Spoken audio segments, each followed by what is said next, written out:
Bonjour à toutes, bonjour à tous. Alors pour me présenter, je m'appelle Jezar Mazi, je suis représentant de Génération Écologie dans le Vaucluse. Et je suis ancien élève du Conservatoire d'Avignon, donc du CRR d'Avignon.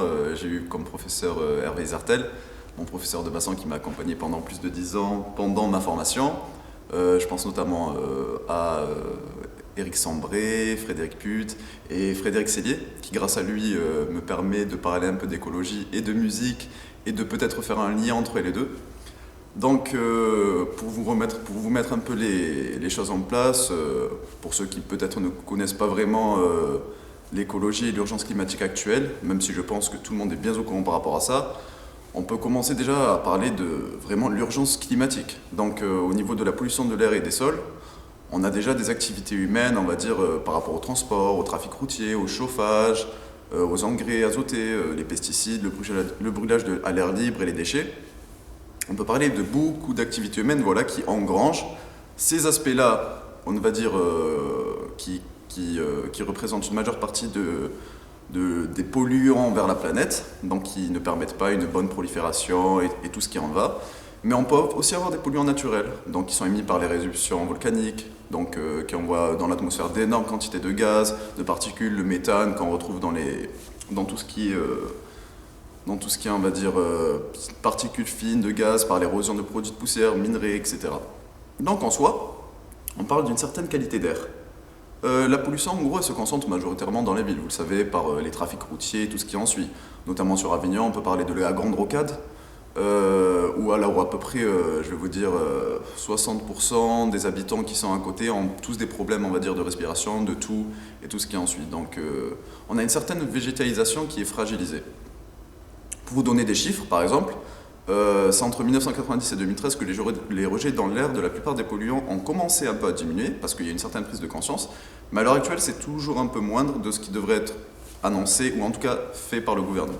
Donc, au niveau de la pollution des sols, on a des ressources qui sont très faiblement renouvelables. Donc, on a plutôt les engrais et produits chimiques pour lutter contre les mauvaises herbes, et tout ce qui est pesticides et tout ça qui sont vraiment abominables pour la planète.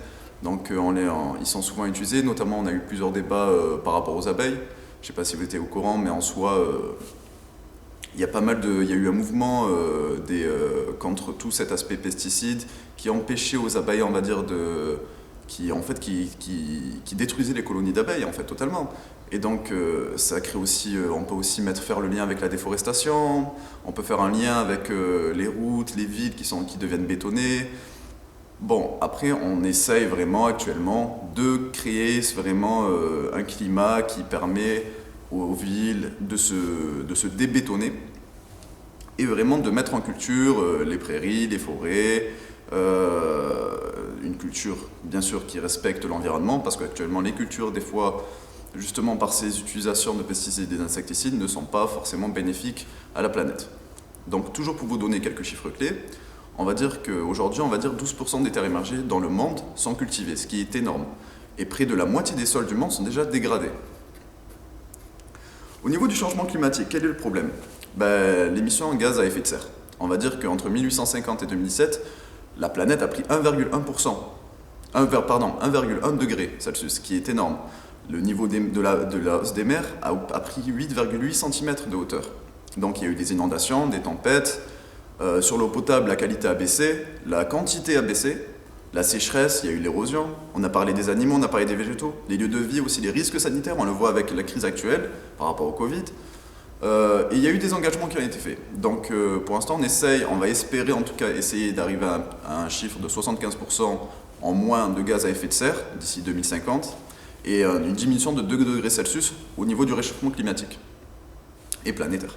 Donc on agit pour une végétalisation des villes, pour protéger les zones les zones côtières, cultiver les espèces. Franchement, c'est des choses qui doivent être mises en place et qui permettront, on va dire, à la planète et aux habitants d'avancer dans le temps et de bien avancer. Donc en soi, on a aussi plusieurs problèmes à résoudre. On parlait des villes durables. Les villes, on sait que connaissent une expansion immense, vraiment immense. Donc on a une certaine exode rural, on a aussi une croissance démographique, Au niveau des chiffres clés, 80% des Français, en fait, par exemple en France, vivent en ville ou en périphérie, et de moins en moins sont dans tout ce qui est vraiment autour, dans les zones rurales, on va dire.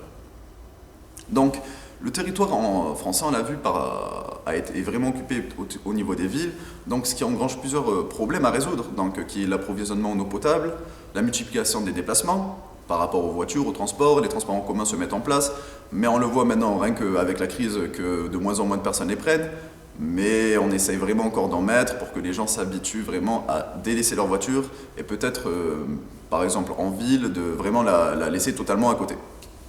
La gestion des déchets, très important, on en reparlera. La pénurie de logements, les gaz à effet de serre, la pollution sonore aussi, ça prend une grande place dans le centre-ville, par exemple d'Avignon. Mais on en parlera aussi parce qu'on va faire tout à l'heure le lien de l'écologie et de la musique. Ce qui est très intéressant. Et l'artificialisation des sols. Donc, on va en parler du coup de la musique et de l'environnement, ou de la musique et de l'écologie.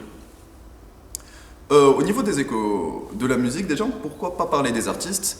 Il y a eu plusieurs artistes qui se sont mobilisés, on va dire, pour l'écologie.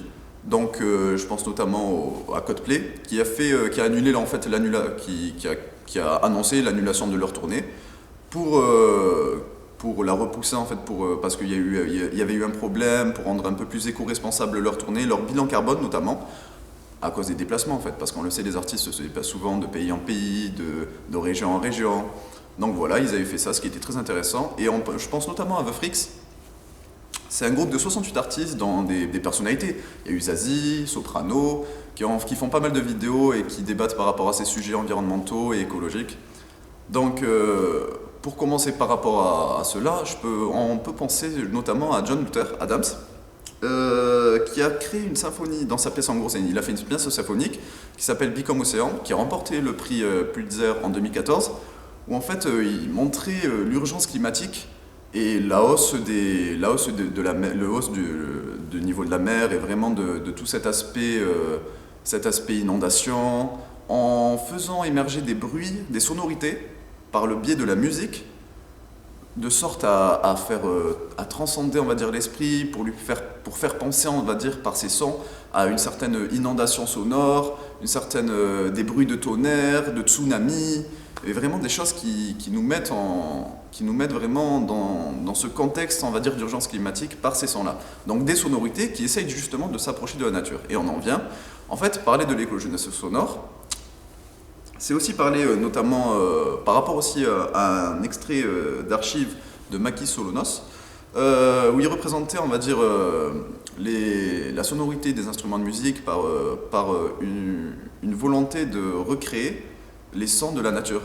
Enfin, c'est pas forcément, ça ne vient pas forcément de là, mais c'est aussi quelque chose qui est présent depuis toujours dans la musique, même à l'époque de la Renaissance, même pendant l'ère baroque. Bon, ce qui fait un peu plus tard, mais c'est quelque chose que l'humain, en tout cas par le biais des instruments de musique, a toujours voulu représenter. Donc représenter les chants des oiseaux, représenter les bruits de la mer, les bruits du vent, et tout ce qui s'ensuit en fait, tout ce qui s'ensuit. Donc on peut même penser à un compositeur comme Yannis Xenakis qui a inventé l'esthétique dionysiaque, qui recherchait dans ses polytopes à placer l'auditeur, on disait au milieu de l'océan. Donc on voit, voilà, c'est vraiment tout autour de lui, les éléments se déchaîner. Donc par rapport à tout ça, la nature en fait elle est première musicienne dans la base.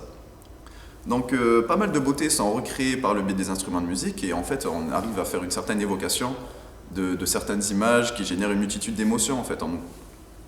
Je vais vous dire tout simplement, la symphonie 6 de Beethoven, pastorale, en fait on entendait vraiment ces sons, cette sonorité qui nous faisait penser à cela. Et justement les auteurs et les compositeurs de l'époque s'inspiraient des sons extérieurs pour faire de la musique et créer ces symphonies et permettre à des musiciens de s'exprimer dans leur musique.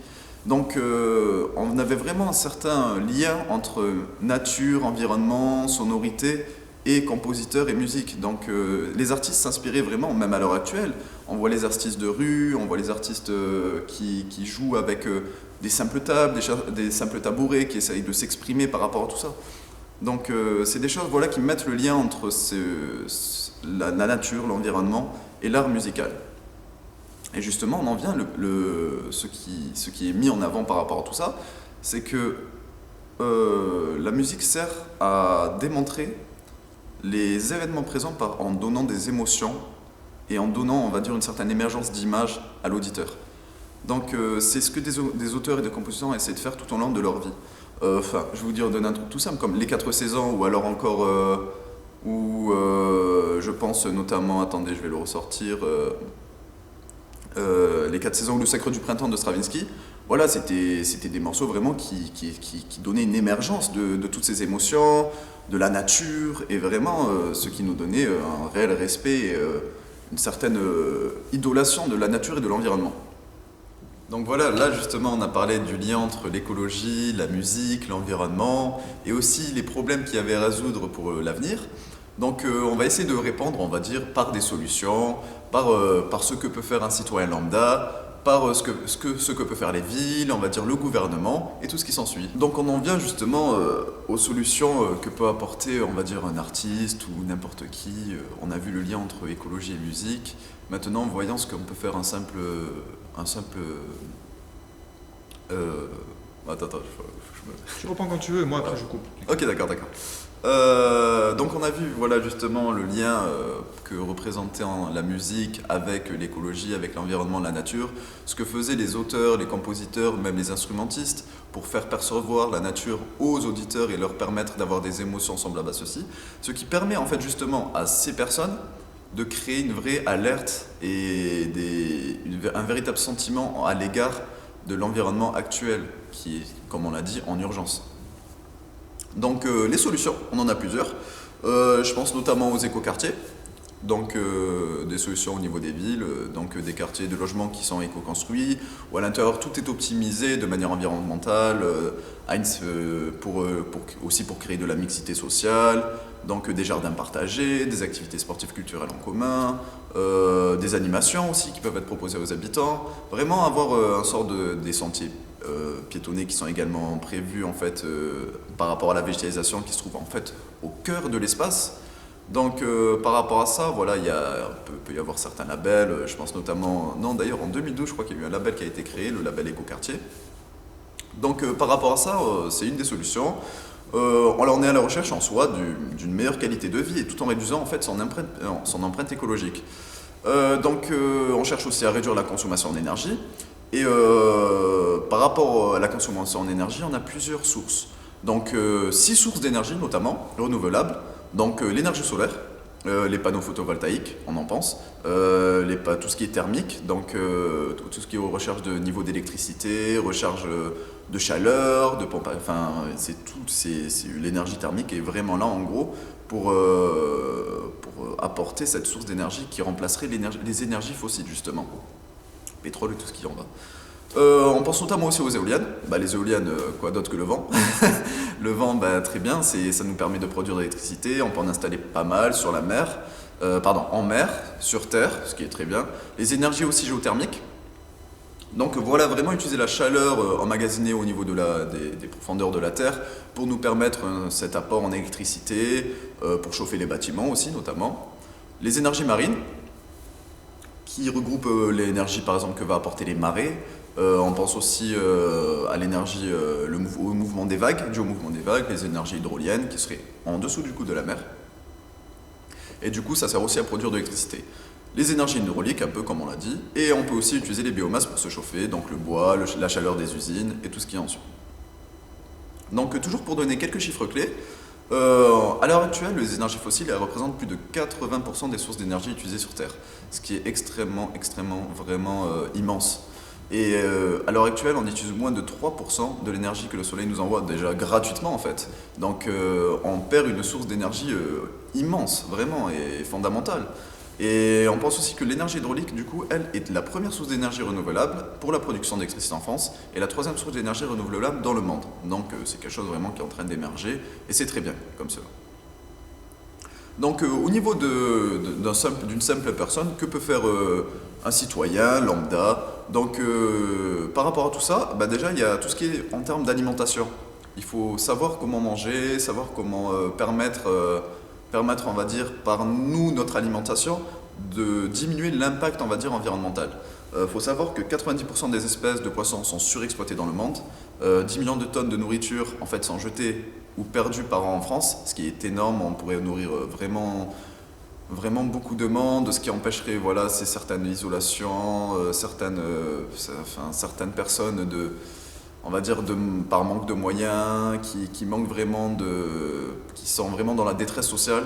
Et donc, par rapport à tout ça, il faudrait repenser notre manière de fonctionner. Donc, on sait qu'on passe tous par la production des matières premières, puis ensuite il y a l'étape de la transformation, le transport, la distribution et la consommation. Maintenant, si on parle en chiffres, il faut savoir qu'il y a un gaspillage alimentaire très important à chaque étape. Donc 32% pour justement les matières premières, donc la pêche, l'agriculture et tout ce qui en suit. La transformation représente 21% de gaspillage, 14% pour les transports et la distribution, et 33% à la maison et au restaurant. Donc je retiens bien le chiffre des 33%, car en fait, on voit qu'une grande partie du gaspillage alimentaire est due à nous-mêmes en fait. À nous-mêmes. Et c'est vraiment un chiffre alarmant. Donc en soi, c'est déjà quelque chose qui peut être changé par la population, par une prise de conscience. Ensuite, par rapport aux gaz à effet de serre dans la France, 50 à 70% en gros sont issus par les produits agricoles, tracteurs, bâtiments agricoles, les engrais, le méthane, le stockage, le transport et tout ce qui en suit.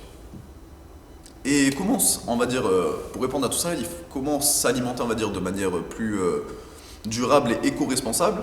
Alors, ça serait déjà en mangeant plus de légumes, en mangeant plus avec une certaine qualité, notamment au label que je veux dire bio, quoi, le fameux AB en vert. Quoi.